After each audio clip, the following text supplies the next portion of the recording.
Hello guys, welcome in the class of Deepak sir. Now we start the class 10 physics. The chapter is electricity and this is the lecture number 5. Okay? Last 4 lectures आपने देख लिए हैं, नहीं देखे हैं please उनको देख लीजिए, ठीक है? चलिए, सो लेक्चर नंबर 5 के अंदर हम क्या क्या टॉपिक डिस्कस करने वाले हैं एक बार देख लेते हैं. तो the first topic is the circuit. Okay, second one is the combination of resistors. Right, resistors हम लास्ट क्लास में डिस्कस कर चुके हैं. रजिस्टर क्या करते हैं? रेजिस्टेंस प्रोवाइड कराते हैं. रेजिस्टेंस क्या होता है? Resistance is the flow of the resistance is the oppose in the flow of current. Current जब कहीं पर फ्लो करती है तो वहां अगर अपोज होगा तो वो किसकी वजह से होता है? रेजिस्टेंस की वजह से, ठीक है. और एक ऐसी डिवाइस को हमने क्या बोला जो क्या करती है, जो करंट का अपोज करती है, that is called register. Okay, चलिए, तो उसी तरह से रजिस्टर्स के कॉम्बिनेशन हम लोग बनाने वाले हैं. सीरीज कॉम्बिनेशन, पैरेलल कॉम्बिनेशन, वो सब हम इस लेक्चर में डिस्कस करेंगे, ठीक है. नेक्स्ट वन हम डिस्कस करेंगे the equivalent resistance of the combination of resistors. मतलब कि जब हम रजिस्टर्स को सीरीज में लगाएंगे या पैरेलल में लगाएंगे तो इक्विवेलेंट मतलब इफेक्टिव रेजिस्टेंस, नेट जो रेजिस्टेंस होगा वो कितना होगा सर्किट का, ठीक है. वो सारी बातें हम कैलकुलेट करने वाले हैं, ठीक है. इफेक्टिव रेजिस्टेंस का मतलब, इक्विवेलेंट रेजिस्टेंस का मतलब आप ये समझ सकते हैं कि द बाहुबली, क्या बोल सकते हैं? बाहुबली. देखिए कैसे, मान लीजिए कहीं पर 10 रजिस्टर्स लगे हुए हैं सीरीज में, ध्यान से सुनना. राइट, 10 रजिस्टर लगे हुए हैं सीरीज में, तो हमें उन सबको खत्म करना है और एक बनाना है. तो जो एक बनेगा ना गाइस, उस एक को हम क्या बोलेंगे? That is equivalent means effective resistance. समझ गए? और अच्छी तरह समझ में आएगा भी आगे, ठीक है. चलिए, तो स्टार्ट करते हैं. उससे पहले, सबसे पहले उसकी जरूरत क्यों है वो हम समझ लेते हैं. देखिए यहां पर एक ओल्ड सीआरटी टेलीविजन आपके पास है. इस टेलीविजन की अगर हम बात करें, इसका अगर अंदर सर्किट डायग्राम की अगर हम बात करें तो कुछ इस तरह का होगा. इसके अंदर यहां पर स्पीकर होता है, आपको पता है. Right, this is called the picture tube, this is the speaker, this is the basic power circuit, ठीक है. इस बेसिक पावर सर्किट के अंदर रजिस्टर, कैपेसिटर, इंडक्टर सब लगे होते हैं, ट्रांजिस्टर, ट्रांसफार्मर सब, ठीक है माय डियर. चलिए, तो अब बात आती है कि इन सब के लिए ना, इन सब में करंट का फ्लो होगा, ठीक है. और इन सब के लिए डिफरेंट अमाउंट ऑफ करंट काम में आएगा. सबको डिफरेंट अमाउंट ऑफ करंट चाहिए. तो डिफरेंट अमाउंट ऑफ करंट चाहिए, तो उसके लिए हम क्या करें सर? तो उसी के लिए क्या किया जाता है? उसी के लिए यहां पर हम लोग क्या करेंगे कि यहां पर हम यूज करेंगे किसका? रजिस्टर्स का, जो क्या करता है? करंट का अपोज करता है, ताकि जितनी करंट इनको चाहिए ना, हर इक्विपमेंट को उतनी करंट वहां पहुंच पाए, ठीक है. Okay my dear, so how can different current be provided to different components? Give me the answer. So by using what? By using the resistors. Okay, so by using the resistors we can give the different amount of current to each devices, each electrical equipments. okay my dear, तो resistor की importance समझ में आ गई आपको कि resistance को हम कैसे काम में लेते हैं, ठीक है. चलिए, अब अगर आपको यह समझ में आ गया तो अब हम आगे बढ़ते हैं, और आगे बढ़ेंगे तो हम ये देखते हैं कि resistances can be connected in 2 ways, ठीक है. हम रजिस्टर्स को 2 टाइप में कनेक्ट करते हैं किसी भी सर्किट के अंदर. First one is the series, second one is the parallel, ठीक है.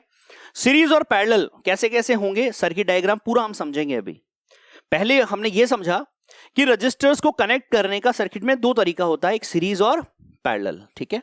चलिए पहले तो सीरीज की बात कर लेते हैं. सीरीज में देखिए, सीरीज में रजिस्टर कैसे लगे होते हैं? One after the other. ये देखिए, इसका ये फर्स्ट एंड है और ये सेकंड एंड है. फॉर एग्जांपल मैं आपको बताता हूं, this is the first and, this is the second and. इस रजिस्टर का ये फर्स्ट एंड, ये सेकंड एंड, इस रजिस्टर का ये first and, second and. Right, आप ये भी बोल सकते हैं कि if the second and of the first resistor is connected with the first end of the second resistor, then the combination is said to be the series. Okay, done. So कैसे लगे हुए? वन आफ्टर द अदर, ठीक है. अब हम इसको अगर supply से कनेक्ट करते हैं तो देखिए क्या होगा. राइट, सप्लाई आपको पता है, this is a cell, symbol of cell. ये हायर है, लोअर है. करंट का फ्लो किधर से किधर होता है बताइए? करंट का फ्लो क्या हाई टू लो होता है हमेशा? कोई दिक्कत है इसके अंदर? नहीं, ठीक है. इसमें इंपॉर्टेंट बात यह माय डियर कि current in the circuit remains the same. मतलब हर जगह पर आप ध्यान से करंट को देखेंगे तो क्या वो सेम है क्या? यहां जितनी करंट आ रही है उतनी करंट इसमें भी आएगी, उतनी करंट इसमें भी आएगी, ठीक है. चलिए, तो यहां ये सीरीज का जो कॉन्सेप्ट है वो आपको समझ में आया, ठीक है. अब हम थोड़ा सा पहुंचेंगे कहां, पैरेलल पे। हम इसको और अभी डीपली स्टडी करेंगे। अभी बस हमने ये देखा कि सर कनेक्ट कैसे होते हैं, सर्किट में कैसे लगाया जाता है, दिस द वे। और कौन सेम होता है, करंट सेम होता है। ठीक, यहां तक बात क्लियर, राइट। अब अच्छा देखिए, पोटेंशियल डिफरेंस, अगर घर से हमें पोटेंशियल वोल्टेज मिला है V, तो वो V यहां पर डिवाइड होता है, मतलब पोटेंशियल डिफरेंस तो अलग अलग होगा, लेकिन करंट क्या है पूरे सर्किट में सेम। ठीक है, अभी रुकिए, अभी और अच्छी तरह समझ में आएगा, आगे देखिए। पैरेलल में अभी केवल हमने देखा लगते कैसे हैं, सर्किट में किस तरह से लगाया जाता है। ठीक है, यहां पैरेलल में आते हैं। पैरेलल में क्या होता है माय डियर, पैरेलल में हमारे पास लगे होते हैं इस तरह से। ध्यान से देखिए, इन सबके फर्स्ट एंड क्या एक पॉइंट पर कनेक्ट है, और इसके सेकंड एंड क्या एक पॉइंट पर कनेक्ट है, तो हमने लिख दिया that is between the two common points. ठीक है, सबके फर्स्ट एंड एक पॉइंट पर होंगे, सेकंड पॉइंट दूसरे पॉइंट पर होंगे, सेम होंगे, राइट। ठीक है, ऐसा नहीं है इसका सेकंड इसके फर्स्ट से कनेक्ट है, ऐसा यहां नहीं होता। यहां सारे फर्स्ट एंड एक पॉइंट पर हैं, सारे सेकंड एंड दूसरे पॉइंट पर हैं, कॉमन पॉइंट्स पर। समझ गए मेरी बात? ठीक, चलिए इसको अगर सर्किट में लगाएंगे तो तरीका आपने देख लिया, राइट। अब जैसे यहां करंट का फ्लो होगा, बताइए क्या होगा। जैसे यहां से करंट का फ्लो होगा, यहां करंट पहुंचेगी, उसके बाद कितने रास्ते मिले उसको, 3, दिस और दिस। बताइए करंट का डिवाइडेशन होगा 3 वेज में, राइट। करंट इधर भी जाएगी, इधर भी जाएगी और इधर भी जाएगी। मतलब यहां हमने क्या देखा कि सर सीरीज कॉम्बिनेशन में तो करंट सेम है, लेकिन सर पैरेलल कॉम्बिनेशन में करंट जो है वो इंडिविजुअल रेजिस्टेंस में अलग अलग होती है। ये आप देख पा रहे हैं, ठीक है। अच्छा, और पोटेंशियल डिफरेंस की बात करेंगे तो वो क्या रहेगा, वो सेम रहेगा सबके अक्रॉस। देखिए ध्यान से, current gets divided but the potential difference remains the same. ध्यान से देखिए, ये 1 पॉइंट और ये सेकंड पॉइंट, इसके अक्रॉस अगर हम पोटेंशियल डिफरेंस की बात करें तो वोल्टेज कितना मिल रहा है, V। और अगर वोल्टेज V मिल रहा है तो इसके अक्रॉस भी वोल्टेज पूरा कितना मिलेगा आपको, V मिलेगा। मिलेगा नहीं मिलेगा, क्योंकि ये तो एक पॉइंट पर है और इसके सारे पॉइंट यहां पर कनेक्ट है, तो मतलब हमारे पास स्टैंडर्ड 2 पॉइंट हुए, ये वाला और ये वाला। तो जितना भी घर से वोल्टेज जितना भी घर से मिलेगा उतना सारा इन 2 पॉइंट्स के बीच में बटेगा, और 2 पॉइंट के बीच में डिवाइड होगा, तो इसके अक्रॉस भी V होगा, इसके अक्रॉस भी V होगा और इसके अक्रॉस भी V होगा। मतलब हमने ये चीज सीखी कि सर सीरीज कॉम्बिनेशन में तो करंट सेम होता है, और सर पैरेलल कॉम्बिनेशन में पोटेंशियल डिफरेंस सेम होता है। करंट अलग अलग होती है और यहां पर पोटेंशियल डिफरेंस अलग अलग होता है। ठीक है, ये अभी हम डेरिवेशन करेंगे तो और अच्छी तरह आपको समझ में आ जाएगा। ठीक है, ये बात आपने अभी केवल आपने ये सीख रहे हैं आप कि कनेक्ट हमें कैसे करना है और किस में कौन सेम है। तो सीरीज में करंट सेम और पैरेलल में पोटेंशियल डिफरेंस सेम। ठीक है, डन। चलिए, तो हम बोल सकते हैं क्या सेम है, पोटेंशियल डिफरेंस, या फिर इसको आप ये भी बोल सकते हैं दैट इज वोल्टेज डिफरेंस, या फिर आप ये भी बोल सकते हैं दैट इज वोल्टेज ड्रॉप। ये 3 नाम आप बोल सकते हैं। ठीक है, कौन कौन से, voltage drop, potential voltage difference और सेकंड और थर्ड पोटेंशियल डिफरेंस। ये तीनों नाम आप इसके ले सकते हैं, कोई दिक्कत नहीं। हमने देख लिया किस तरह से कनेक्ट होते हैं। पैरेलल में सबके फर्स्ट एंड एक पॉइंट पर होंगे, सेकंड एंड एक पॉइंट पर होंगे, इसीलिए केवल वहां 2 पॉइंट होंगे, तो जितना वोल्टेज मिलेगा वहां डिवाइड होगा, तो वो डिवाइड होगा तो पूरा V है, तो इसके हर सबके अक्रॉस VV पोटेंशियल डिफरेंस मिलेगा। ठीक है, डन। चलिए, ये बात आपको बहुत अच्छी तरह समझ में आ गई होगी माय डियर। इसके बाद हम और आगे चलते हैं। जब और आगे चलेंगे तो क्या होता है देखते हैं।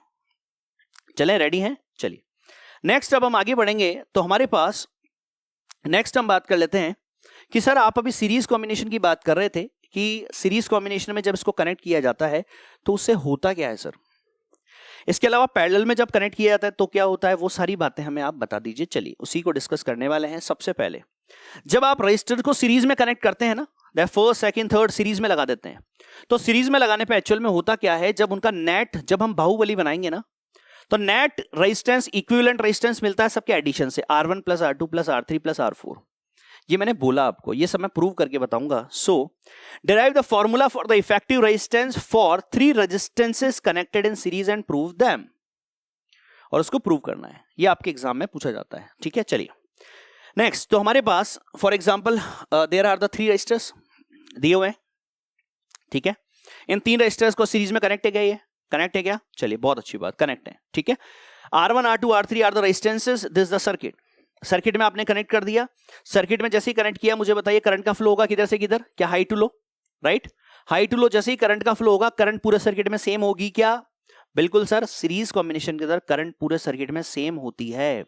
जब करंट सेम होती है तो अलग क्या होगा वो हम देख लेते हैं। ठीक है, चलिए, तो अलग क्या होने वाला है, अलग हमारे पास होगा सर सीरीज कॉम्बिनेशन में इसके अक्रॉस का पोटेंशियल डिफरेंस अलग होगा, इसके अक्रॉस का अलग होगा और इसके अक्रॉस का अलग होगा। ठीक है, यही होगा, राइट।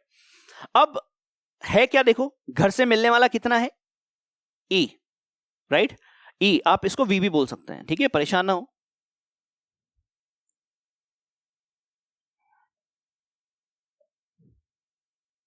V, घर से मिलने वाला पोटेंशियल डिफरेंस कितना है, V। तो सीरीज कॉम्बिनेशन में जो V होगा, अगर मानिए 100 वोल्ट अगर ये है, ये तो करंट तो सेम है सीरीज में, डिफरेंट कौन होगा, डिफरेंट होगा वोल्टेज, पोटेंशियल डिफरेंस। तो अगर ये 100 वोल्ट है फॉर एग्जांपल, तो मुझे बताइए यहां मान लीजिए मेरे पास आया 20 वोल्ट का ड्रॉप, राइट, इस जगह पर आया मेरे पास मान लीजिए 40 वोल्ट का ड्रॉप, तो बताइए इधर कितना वोल्टेज आएगा, अरे जितना मिलेगा उतना ही तो डिवाइड होगा, राइट। तो यहां का वोल्टेज डिफरेंस कितना होगा बताइए, 40 और 20 मतलब 60 खत्म, अब 100 में से 60 खत्म मतलब कितना बचा, 40, तो मतलब 40 का वोल्टेज ड्रॉप इधर आएगा, खत्म बात, ठीक है। तो यहां से जो मेन बात थी वो क्या निकली, वो ये निकली कि सर जितना मिलता है ना वो डिवाइड हो जाता है किसमें, सब में, ठीक है। अच्छा, इसी का अगर मैं बाहुबली वाला डायग्राम बनाऊं, इक्विवेलेंट वाला, तो बताइए वो कैसा बनेगा। अगर मैं सबको हटा दूं और केवल एक रेजिस्टेंस लगा दूं, ये रहा वो, राइट, यहां पर अमीटर हमने लिया हुआ है, ठीक है, ये की है, यहां अमीटर है, ठीक है, और यहां वोल्ट मीटर है, ठीक। और ये रेजिस्टेंस जो है ना गाइस, ये इनका कॉम्बिनेशन, जब सीरीज कॉम्बिनेशन का हम नेट निकालेंगे रेजिस्टेंस, तो उसको मैं आरएस नाम दे रहा हूं, आरएस मतलब equivalent resistance of series combination. हमने तीनों को हटा के एक बनाया जो बाहुबली है। बाहुबली ने क्या किया था, जितने मजदूर काम कर रहे थे, मूर्ति गिरने लगती है बाहुबली मूवी के अंदर, तो बाहुबली अकेला आके काम करता है ना, अकेला उस मूर्ति को उठा लेता है ना, तो जहां 100 मजदूर काम कर रहे थे, अब वो अकेला बाहुबली काम कर रहा है, समझ में आई बात। वैसा ही यहां होता है, सीरीज में कितने भी रेजिस्टेंस लगे हो सबको हटा के एक बनाने को ही तो हम क्या बोलते हैं, इक्विवेलेंट रेजिस्टेंस, ठीक है। और सीरीज में हमने उसका नाम क्या दिया, आरएस, ठीक। अब मुझे बताइए कि सारे रजिस्टर हटा के हमने आरएस 1 लगा दिया और मिलने वाला पोटेंशियल डिफरेंस कितना है, V। तो मुझे बताइए कि जितना मिलेगा, और इसको हमने एग्जांपल कितना मान रखा है, 100 वोल्ट, तो अब केवल एक ही यहां पर रेजिस्टेंस है, तो सारा का सारा 100 यहां डिवाइड होगा, मतलब V यहां होगा, होगा नहीं होगा, राइट। तो क्या मैं लिख सकता हूं that V equals to V1 plus V2 plus V3, लिख सकता हूं क्या, सर जितना घर से मिलता है उतना डिवाइड होता है, लिख सकता हूं, राइट। V इक्वल्स टू क्या होगा बताइए, इस डायग्राम से देखिए V इक्वल्स टू कि इसमें करंट कितना आ रहा है, I, तो क्या V इक्वल्स टू लिख सकता हूं मैं, दैट इज I RS, लिख सकता हूं क्या, ओम्स लॉ लगाएं, ओम्स लॉ क्या है, V equals to I R, I और R कितना है, RS इक्वल्स टू V1 कितना हो जाएगा, क्या V1 होगा फर्स्ट रेजिस्टेंस के अक्रॉस का पोटेंशियल डिफरेंस, तो V1 बराबर कितना हो जाएगा, दैट इज I तो सेम है, I R1। इसी तरह से यहां पर क्या हो जाएगा, plus I R2 plus I R3, I common लिया, राइट, कितना मिल गया, RS equals to R1 plus R2 plus R3, okay my dear. तो इस तरह से हमने क्या किया, तो हमने वो आंसर कैलकुलेट कर लिया कि सर इक्विवेलेंट रेजिस्टेंस जो होगा ना वो क्या होगा जब आप सीरीज में लगाते हैं, तो एडिशन, सारे रेजिस्टर को ऐड कर दो, ठीक है। मेरी ये बात आपको समझ में आ गई क्या, अच्छी तरह से, कोई दिक्कत तो नहीं है, ठीक है। चलिए अब हम थोड़ा सा और आगे चलेंगे। तो ये बात आपको ऑलरेडी समझ में आ गई, अब इसको आपको लिखना कैसे है प्रॉपर वे में वो मैं आपको बता देता हूं, ठीक है ना। उस तरह से आप इसको क्या कर लीजिएगा, नोट डाउन कर लीजिएगा।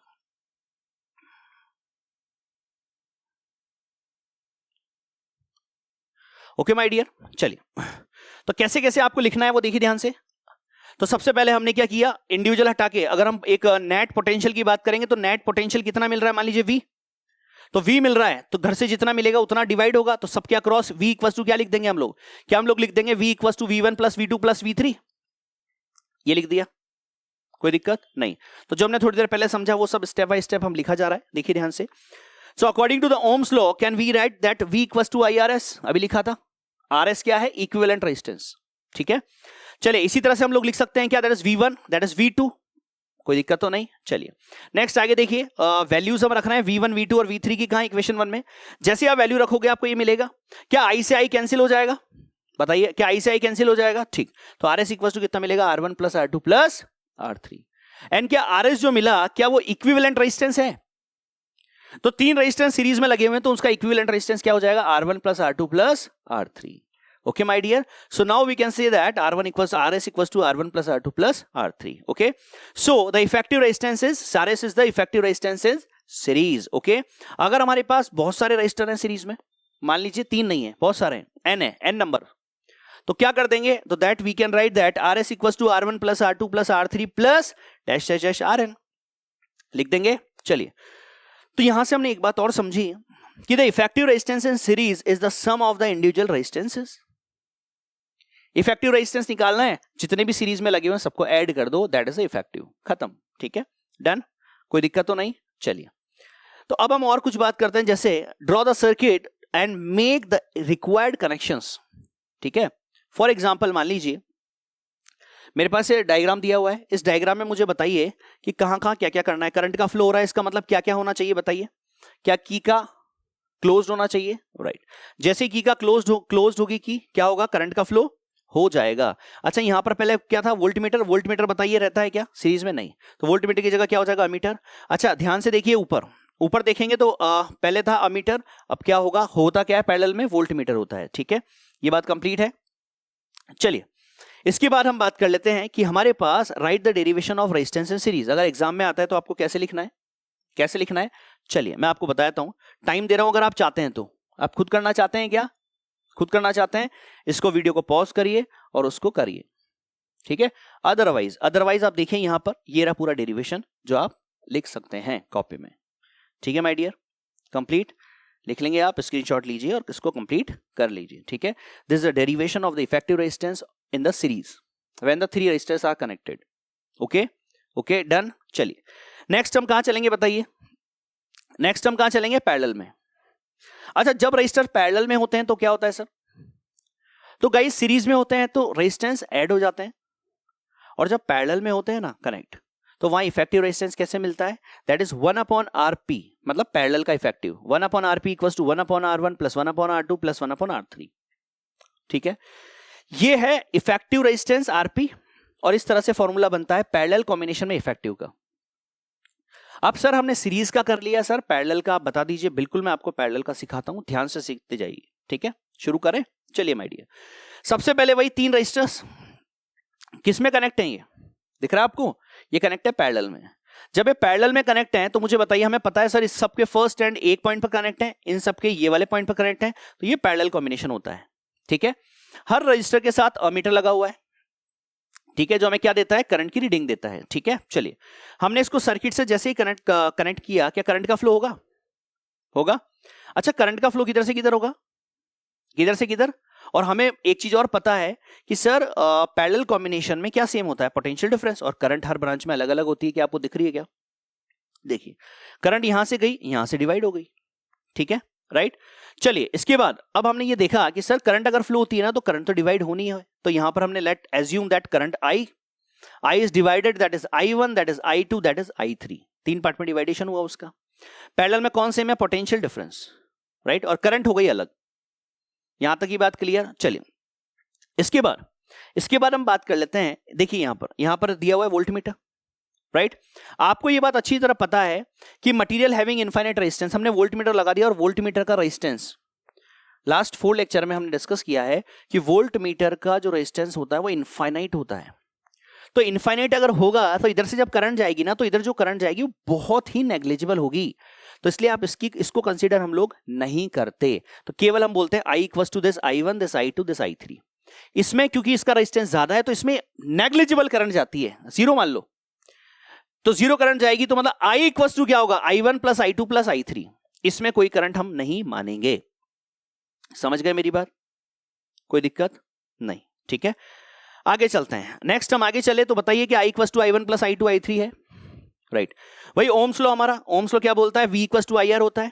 अगर V इक्वल्स टू IR होता है तो मुझे बताइए यहां पर V इक्वल्स टू हमारे पास IR से हम लिख सकते हैं कि I equals to V upon RP. मतलब इस पूरे का हम वही एक डायग्राम बनाए इक्विवेलेंट वाला.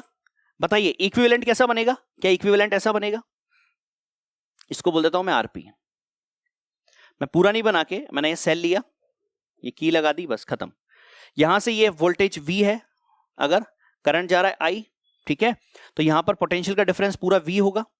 तो बताइए क्या लिख सकता हूं मैं, V equals to I R, तो V equals to I into RP.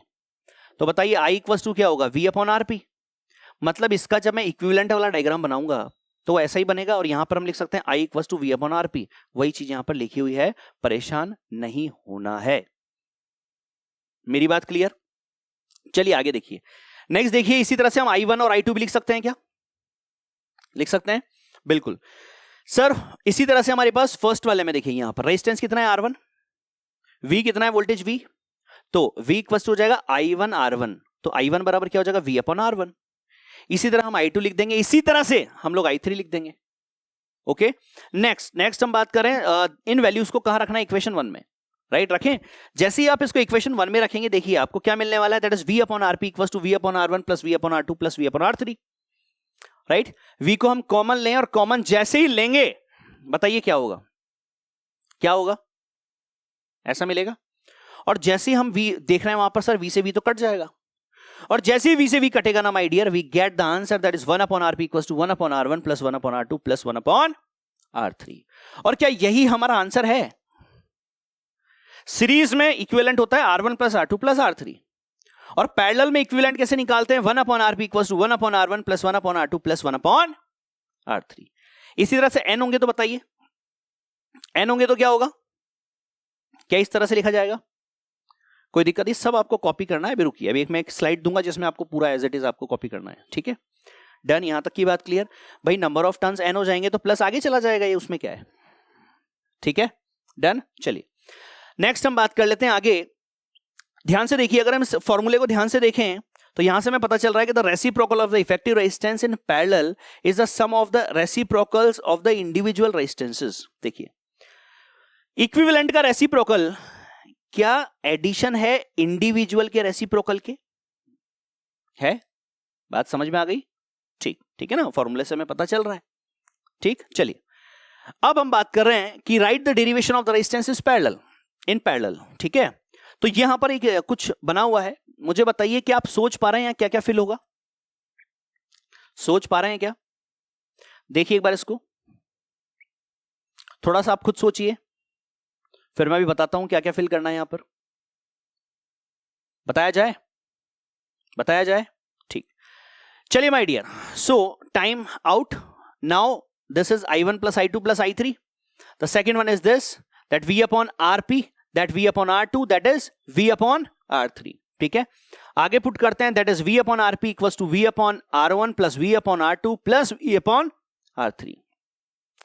यहां पर कैंसिल होगा, बचेगा 1 upon R1, 1 upon R2 plus 1 upon R3, 1 upon RP equals to this. Done, ठीक है। और ये हो गया आपका कंप्लीट डेरिवेशन किसका, जब 3 रेजिस्टेंस को लगाया जाता है पैरेलल में तो इफेक्टिव रेजिस्टेंस कितना मिलता है sir, 1 upon RP equals to 1 upon R1 plus 1 upon R2 plus 1 upon R3। Okay my dear, done, ठीक है। The reciprocal of the effective resistance in parallel is the sum of reciprocal of individual resistances, ठीक है। चलिए complete है, शाबाश।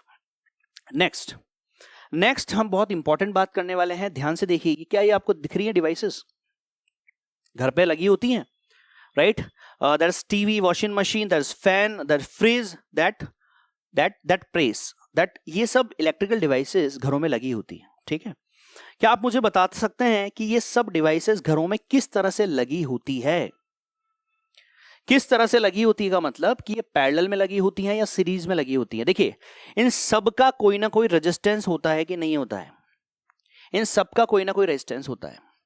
और सबका अगर कोई ना कोई रेजिस्टेंस होता है तो सर ये रेजिस्टेंस कैसे कनेक्ट होते हैं, बता पा रहे हैं आप? बता पा रहे हैं? चलिए तो हम डिस्कस कर लेते हैं, ठीक है माय डियर। चलिए सबसे पहले देखिए ध्यान से, what will happen if the appliances are connected in series. मान लीजिए हमने इन सारे अप्लायंसेस को सीरीज में लगा दिया, चलिए देखते हैं, लगा दिया। अब मुझे बताइए आप, हमने इनको सीरीज में लगा दिया, यहां से हमने वोल्टेज सप्लाई दी, मेन सप्लाई दी।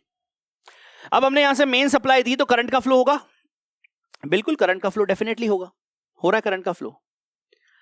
अब हम क्या करते हैं, मान लीजिए फॉर एग्जाम्पल क्या हो गया यहां पर कि अगर मान लीजिए मेरे पास यहां वायर ब्रेक हो गया, सर्किट ब्रेक हो गया, या कोई फॉल्ट आ गया, या वायर जल गया, वायर जल गया भाई यहां का, ठीक है, हीटअप होके। तो मुझे बताइए जैसे ही वायर यहां से हीटअप होके बर्न हो गया तो पावर सप्लाई कट गई, तो क्या करंट आगे फ्लो पाएगा क्या? अब ये सर्किट ओपन है कि क्लोज्ड है? सर्किट ओपन है कि क्लोज्ड है? सर ये पूरा सर्किट ओपन हो गया, और ओपन हो गया तो सर्किट में करंट का फ्लो होगा क्या? नहीं, ठीक है। तो मतलब ध्यान से देखिए, यहां कट होने से, यहां की सप्लाई कट होने से ये भी नहीं चल रहा, ये भी नहीं चल रहा, और ये भी नहीं चल रहा। मतलब दिक्कत ये हो गई सर कि अगर एक भी जगह पर फॉल्ट आया तो सर सीरीज में जितनी भी डिवाइसेस हैं अगर लगी हैं तो वो तो सर एक भी काम करना बंद कर देगी, क्योंकि सप्लाई ही बंद हो गई। समझे आप मेरी बात? राइट? ये कब हो रहा है? जब आपने उनको सीरीज में लगाया है, ठीक है। मेरी बात कंप्लीट?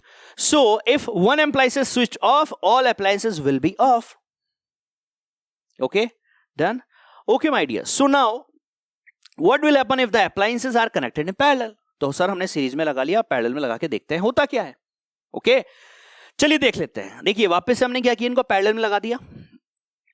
जैसे ही हमने इसको पैरेलल में लगाया तो हमें पता है करंट का तो फ्लो होना है भाई, ठीक है, ये करंट का फ्लो हो रहा है। अब फॉर एग्जांपल मान लीजिए हमने क्या माना कि यहां पर मान लीजिए ये खराब हो गया, यहां सप्लाई कट। जैसे ये खराब हुआ तो क्या कहीं पर भी करंट नहीं जा रही क्या? नहीं सर, जा रही है, यहां भी जा रही है सर, यहां भी जा रही है। मतलब सर हमारा फ्रिज भी चालू है और हम प्रेस भी कर पा रहे हैं। इसका मतलब ये हुआ, कौन सा कॉम्बिनेशन ज्यादा अच्छा लगा बताओ? घर में अगर आपने सब सीरीज में कनेक्ट हैं तो अगर फैन भी अगर खराब हो गया, पावर सप्लाई कट गई वहां से, तो भाई सारी घर की खत्म, सारी घर की डिवाइसेस में काम करना बंद कर देगी।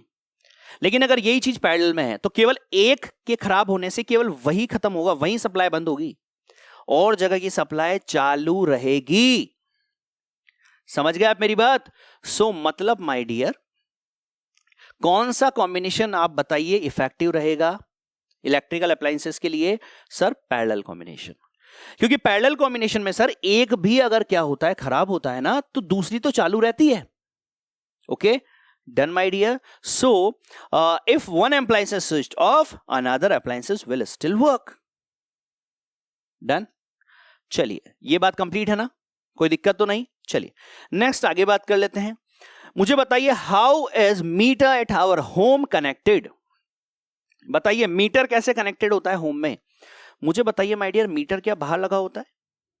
मीटर बाहर लगा होता है या हर डिवाइस के अकॉर्डिंग के पैरेलल में अलग अलग मीटर लगा होता है? नहीं ना, मीटर तो बाहर लगा होता है, उससे सर लाइटिंग आती है, उससे जो केबल्स आती है वो कनेक्ट होती है, हर जगह पर वायरिंग होती है। तो मीटर की अगर हम बात करें तो वो कैसे कनेक्ट होता है सर्किट में? तो वो तो सीरीज में होता है। मान लीजिए यहाँ फैन है, टेलीविजन है, दैट इज मिक्सी है, ठीक है, तो ये यहां पर कनेक्ट है मान लीजिए पैरेलल में, और यहां से ये जो ज्वाइनिंग है ये जा रही मीटर में। समझे आप बात? तो मीटर कैसे लगा होता है? मीटर पैरेलल में लगा होता है कि सीरीज में लगा होता है? सो माय डियर, कैसे लगा होगा बताइए? तो मीटर लगा होता है सीरीज में। समझा मेरी बात? ठीक, नेक्स्ट आगे देखिए। आगे हमने देखा how are appliances connected in drawing room. बताइए ड्राइंग रूम के अंदर अप्लायंसेस कैसी कनेक्ट होती है? क्या ड्राइंग रूम के अंदर अप्लायंसेस सीरीज में कनेक्ट होगी क्या? अगर सीरीज में कनेक्ट है और अगर एक लैंप भी बंद हो गया तो पूरी सप्लाई खत्म, फिर कुछ भी नहीं चलेगा। तो बताइए कैसे कनेक्ट होती है? कैसे कनेक्ट होती है बताइए, आंसर दीजिए फटाफट। तो कैसे होती है? कैसे होती है? पैरेलल में। समझ गए मेरी बात?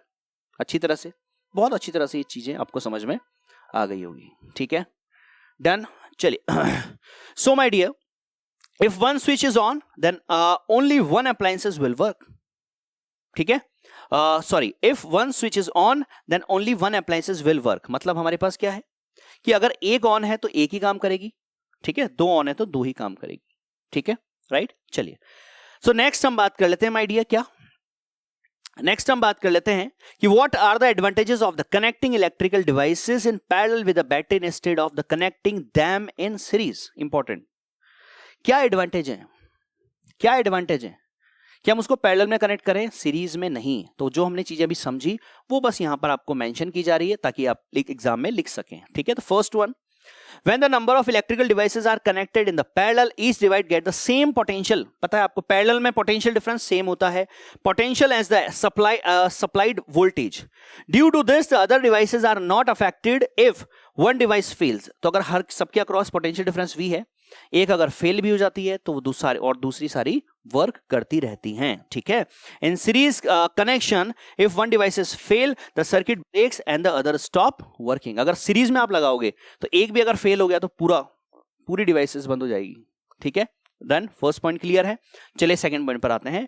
The parallel circuit devices the current through the electrical devices, thus each devices get proper current depending on its resistance, whereas in series the same current flows through all the devices irrespectively to of their resistance, ठीक है।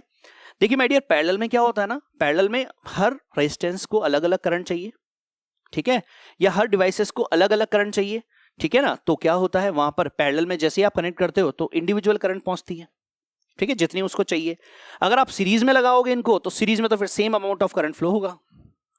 समझ में आई मेरी बात, ठीक है। तो advantages किस में मिला हमें, पैरेलल कॉम्बिनेशन में, ठीक है। सबकी अपनी अपनी डिमांड होती है ना यार, तो डिमांड के अकॉर्डिंग काम होना चाहिए, ठीक है ना। डन, चलिए तो second point complete. Third point क्या है, the total circuit resistance can be reduced bye connecting the devices in parallel.